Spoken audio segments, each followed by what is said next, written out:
எப்படி ஆங்குலர் வந்து UI side rendering லாங்குவேஜோ, அதாவது ப்ரௌசரில் ரன் ஆகும். அதே மாதிரி நோடுன்னு ஒன்று இருக்குது, Node.js. அதை யூஸ் பண்ணி தான் நம்ம npm இன்ஸ்டால் பண்ணியிருப்போம். ஞாபகம் இருந்துச்சுன்னா அதை ஃபஸ்ட்டு Node.js இன்ஸ்டால் பண்ணிட்டு தான் அது பண்ணுவோம். நோடுங்கிறது ஒரு சர்வர் சைட் ஸ்கிரிப்டிங். சர்வர்லேயே வந்து நம்ம லாஜிக்ஸை ரன் பண்ணுறதுக்கு ஜாவா ஸ்கிரிப்டை யூஸ் பண்ணியே பண்ணலாம். இதுக்கு முன்னாடி ஜாவா யூஸ் பண்ணுவோம், பிஹெச்பி இல்லைன்னா சி ஷார்ப், அதாவது .NET, ஐத்தான், இந்த மாதிரி இதெல்லாம் server side languages. Client side, அதாவது ப்ரௌசரில் ரன் ஆகிறது HTML, CSS, இதுவும் ஜாவா ஸ்கிரிப்ட், ஆங்குலர், ரியாக்ட், இதெல்லாம் வந்து ப்ரௌசர் சைடில் ரன் ஆகும். ஜாவா ஸ்கிரிப்டையே சர்வர் சைடில் ரன் பண்ணுற வைக்கிறது தான் வந்து இந்த Node.js. இதில் வந்து ஒரு சிம்பிளான சர்வர் வந்து நம்ம ரெடி பண்ணுவோம். அந்த சர்வருக்கு ஒரு பேராமீட்டர் பாஸ் பண்ணி அது சர்வர் சைடில் பிரிண்ட் பண்ணுவோம். ஸோ நோட் ஆப் அப்படின்னு ஒரு ஃபோல்டர் கிரியேட் பண்ணிக்கிறேன். இதுக்குள்ளே போய் நியூ டாக்குமெண்ட் ஒன்று கிரியேட் பண்ணுறேன். இந்த டாக்குமெண்ட்டோடைய பேர்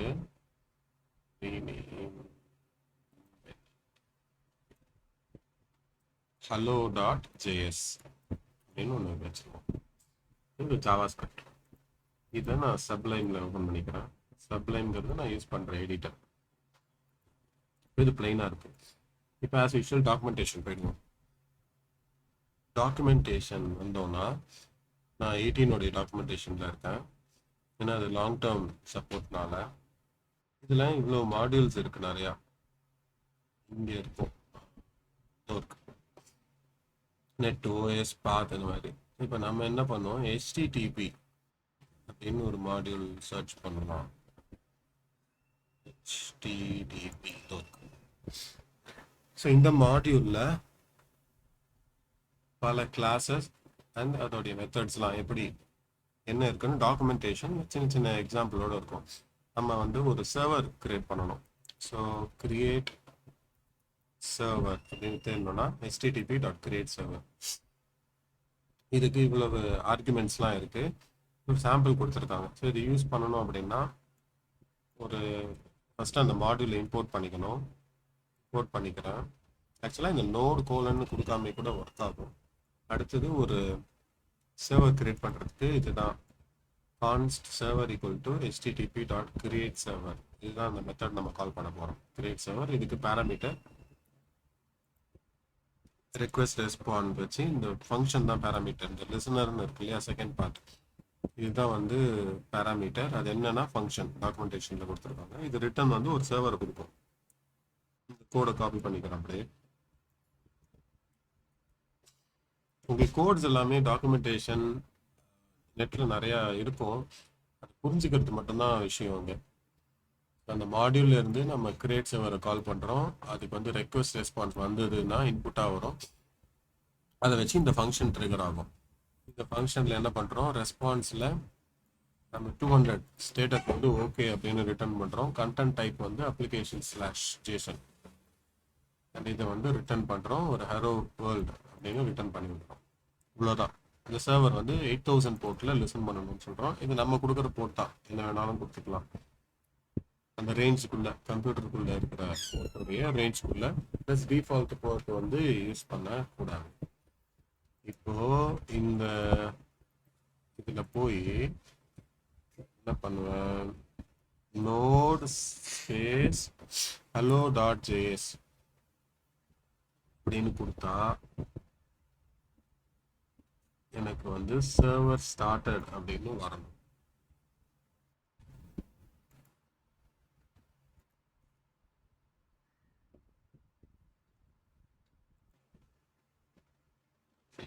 ஓகே, சர்வர் வந்து ஸ்டார்ட் ஆகிடுச்சு. ஆனால் இங்கே கன்சோலில் வரல. பேக்கெண்டில் சர்வர் வந்து ஸ்டார்ட் ஆகிடுச்சு. நம்ம லோக்கல் ஹோஸ்ட் 8000 கொடுத்தோம் அப்படின்னா ஹலோ வேர்ல்டு அப்படின்னு வருது. ஏன் இது சர்வர் இங்கே ஒரு கன்சோல் கொடுத்துடலாம். இந்த சர்வரில்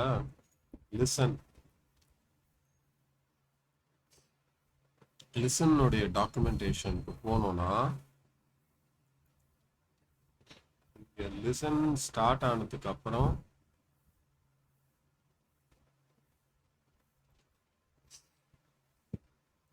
இது ஒரு ஹேண்டில் கொடுத்துருக்காங்க பாருங்க, போர்ட் கால்பேக். ஸோ இங்கே லிசன் வந்து ஒரு போர்ட் அக்செப்ட் பண்ணுது, நம்ம போர்ட் கொடுத்துட்டோம். ரெக்கார்ட் ஆகுதா? சரி. அதுக்கப்புறம் ஒரு கால்பேக் ஃபங்க்ஷன் நம்ம கொடுக்கலாம். அந்த ஃபங்க்ஷன் வந்து கால் ஆகும். ஸோ என்ன கொடுப்போம், கமா ஒரு கால்பேக் ஃபங்க்ஷன் ஆங்குலர் மாதிரி சின்டாக்ஸ். இது என்னன்னா console.log server started. சரி, இப்போ என்ன பண்ணலாம், திரும்பி ஸ்டாப் பண்ணிட்டு ரீஸ்டார்ட் பண்ணி பார்ப்போம். சர்வர் ஸ்டார்டட் வந்துருச்சு. இங்கே போனால் டேட்டாவில் ஹலோ வேர்ல்டு அப்படின்னு வந்துருச்சு. ஸோ இது வந்து ஒரு சிம்பிளான சர்வர். ஜாவா ஸ்கிரிப்டை யூஸ் பண்ணி நோட்டில் பேக்கெண்டில் இது ரன் ஆகும். இந்த போர்ட்டில் சர்வர் வந்து இப்போ லிசன் பண்ணிட்டு இருக்கு. இதுக்கு ஒரு ரெக்வெஸ்ட் ரெஸ்பான்ஸ் வந்தது அப்படின்னா ஒரு ரிட்டர்ன் வந்து ஒரு ஜேசன் கொடுக்குது.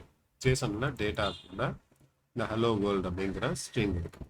இப்போ நம்ம இங்கே ரெக்வெஸ்ட் பேராமீட்டர் கொடுக்கலாம். இதுக்கு பேர் ரெக்வெஸ்ட் பேராமீட்டர் இல்லையா, கொஸ்டின் மார்க் வச்சு டே equal to Monday and name equal to Rajesh இப்படி கொடுத்தோம்னா சர்வருக்கு இது போகணும். இந்த டேட்டா சர்வருக்கு இந்த டேட்டா போய் இந்த பேக்கெண்டில் இங்கே நேமையும் டேவையும் நம்ம இங்கே ரிட்ரீவ் பண்ணணும்.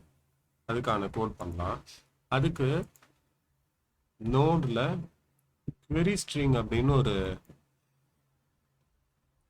பேக்கேஜ் இருக்கு, ஒரு மாடியூல். இந்த query stringல பாஸ் அப்படின்னு ஒன்று இருக்கு.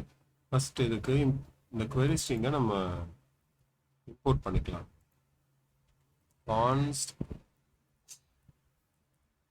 query string equal to require node colon query string. இந்த query string-ஐ இம்போர்ட் பண்ணிடுவோம். இதுக்கப்புறம் இங்கே console.log-ல request.url ஃபர்ஸ்ட் பிரிண்ட் பண்ணலாம். ஸ்டெப் பை ஸ்டெப்பாக போனோம் அப்படின்னா நமக்கு புரிஞ்சுக்கிறதுக்கும் ஈஸியாக இருக்கும். இஷ்யூ வந்ததுனாலும் நாளை பின்ன நம்மளால ரிசால்வ் பண்ண முடியும். சர்வர் ஸ்டார்டர் வந்துருச்சா, இப்போ நான் இது ரெஃப்ரெஷ் பண்ணுறேன் அப்படின்னா இந்த கெட் மெத்தடை நான் சென்ட் பண்ணுறேன் சர்வருக்கு. இங்கே என்ன வந்திருக்கு, சர்வர் ஸ்டார்டட் கொஸ்டின் மார்க், அதுக்கப்புறம் நம்மளுடைய பேராமீட்டர் வந்திருக்கு ஸ்லாஷ்க்கு அப்புறம். ஏன்னா இந்த ஸ்லாஷ்க்கு முன்னாடி உள்ளது வந்து சர்வரும் போர்ட்டும், அது வராது. ஸோ என்ன பண்ணலாம், request.url.split இதை வச்சு ஸ்ப்ளிட் பண்ணணும். கொஸ்டின் மார்க்கை வச்சு ஸ்ப்ளிட் பண்ணணும். கொஸ்டின் மார்க் வச்சு நமக்கு ஸ்ப்ளிட் பண்ணால் என்ன கிடைக்கும், ரெண்டு பார்ட் கிடைக்கும். கொஸ்டின் மார்க்கு முன்னாடி உள்ள ஒரு ஸ்லாஷும் கொஸ்டின் மார்க்குக்கு அப்புறம் உள்ள டேட்டாவும் கிடைக்கும். ஸோ கொஸ்டின் மார்க் உள்ள முன்னாடி உள்ள 0வை பிரிண்ட் பண்ணணும், 1ஐயும் பிரிண்ட் பண்ணிக்கலாம். 0 ஆக்சுவலாக தேவைப்படாது நமக்கு, அந்த ஸ்லாஷ் தேவையில்லை. திருப்பி நான் அந்த டேட்டாவை அனுப்பிச்சேன்னா இங்கே 0ல் வந்து ஸ்லாஷும் 1ல் வந்து அந்த நம்மளுடைய query இருக்கு, query பேராமீட்டர்ஸ், இதை எடுத்துடலாம்.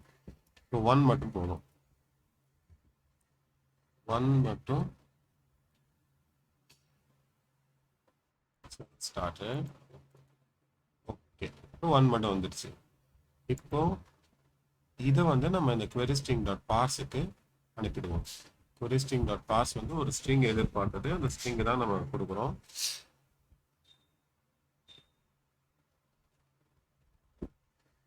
query string.parse இது வந்து என்ன ரிட்டர்ன் பண்ணுது,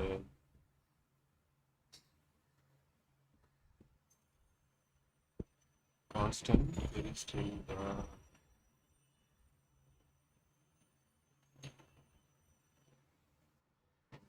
நமக்கு அந்த சிஸ்டம்ல போட்டால் கூட போதும்.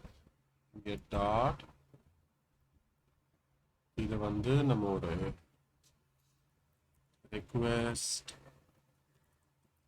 பேரம் ஈக்குவல் டு console.log எடுத்துடலாம். இது ஒரு வேரியபிள் அசைன் பண்ணிட்டு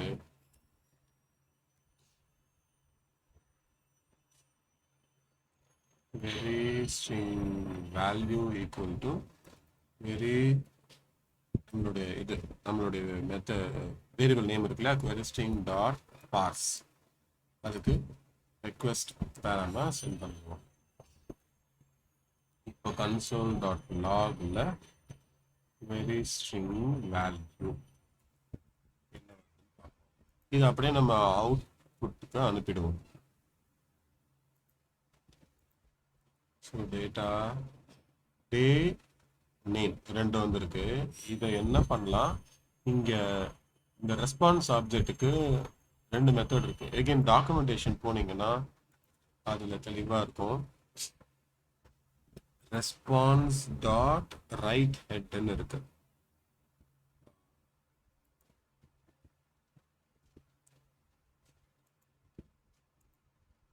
இங்கே போகிறாங்க http response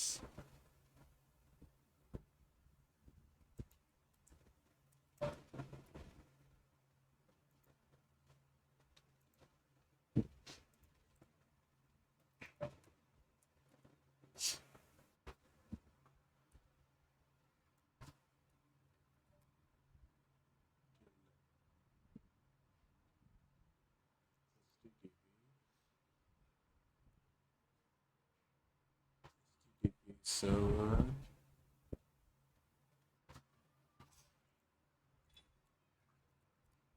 create server now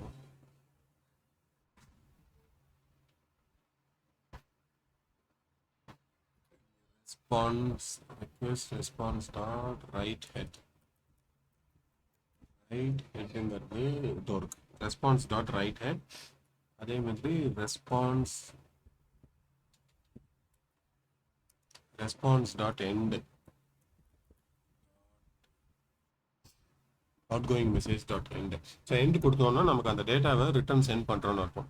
இங்கே டேட்டாக்குள்ள ஹலோ வேர்ல்டுக்கு பதிலில் நான் என்ன பண்ணுறேன், query string வேல்யூன்னு அந்த டேட்டாவை வச்சு அனுப்பிடுறேன். Server started. இப்போ என்ன ஆகும், ஸோ வந்துடுச்சு பாருங்க. டே டேட்டாக்குள்ளே எனக்கு ஜேசனில் டே அதோடைய வேல்யூ நேம் வந்து. இப்போ நான் இன்னொரு parameter with the same name equal to இப்படி அனுப்பிச்சான்னு வச்சுக்கோங்க. இப்போ என்ன ஆகும், இது வந்து ஒரு அரே ஆகிடும். ரெண்டு பேராமீட்டரும் ரெண்டு வேல்யூவும் ஒரே நேம் அப்படிங்கிற பேராமீட்டருக்குள்ள பைண்ட் ஆகி ஒரு அரே வந்து ரிட்டர்ன் பண்ணிடும். ஓகே, அவ்வளவுதான். என்ன பண்ணினோம், நோடோடைய மாடியூலை இம்போர்ட் பண்ணிட்டு query string இம்போர்ட் பண்ணி ஒரு கிரியேட் சர்வர் மெத்தட் டாக்குமெண்டேஷனில் பார்த்தோம். அதுக்கு ஒரு ஃபங்க்ஷன் ரிக்வெஸ்ட்லேருந்து யூஆரில் எடுத்தோம், ஸ்ப்ளிட் பண்ணி கொஸ்டின் மார்க்லேருந்து செகண்ட் பார்ட்டை எடுத்து query string பார்ஸுங்கிற ஃபங்க்ஷனுக்கு பாஸ் பண்ணால் நமக்கு வந்து அது ஜேசன் டேட்டா வந்துடுச்சு. ஜேசன் இல்லை, அது பார்ஸ் ஆகி வந்துடுச்சு query string. அதை வந்து நம்ம ஜேசன் டாட் ஸ்ட்ரிங்கிஃபையாக நம்ம வச்சு சிம்பிளாக சென்ட் பண்ணிட்டோம். இங்கே வந்து நம்மளுடைய பிஸ்னஸ் லாஜிக்கை பண்ணிக்கலாம் என்ன வேணாலும். பிஃபோர் ரிட்டர்ன் பேக் இங்கே லைன் நம்பர் 9க்கு முன்னாடி என்ன பிஸ்னஸ் லாஜிக் வேணுமோ அதை இங்கே பண்ணிக்கலாம். ஓகே, ஸோ இதுதான் வந்து Node.js வச்சு ஒரு சிம்பிளான பேக்எண்ட் சர்வர் ரெடி பண்ணி அதுக்கு ஒரு ரெக்வெஸ்ட்டை ரிசீவ் பண்ணி அந்த ரெக்வெஸ்ட்டை திருப்பி அனுப்புறது பேராமீட்டரா. இது வந்து கெட் மெத்தட். இது ஏன்னா நம்ம ப்ரௌசர் வழியாக அனுப்புகிறோம் இல்லையா, இது கெட் மெத்தட். இதுலேயே வந்து போஸ்ட் மெத்தட் இருக்கு. நான் அதை அப்புறமா ஒர்க் அவுட் பண்ணும்போது காமிக்கிறேன்.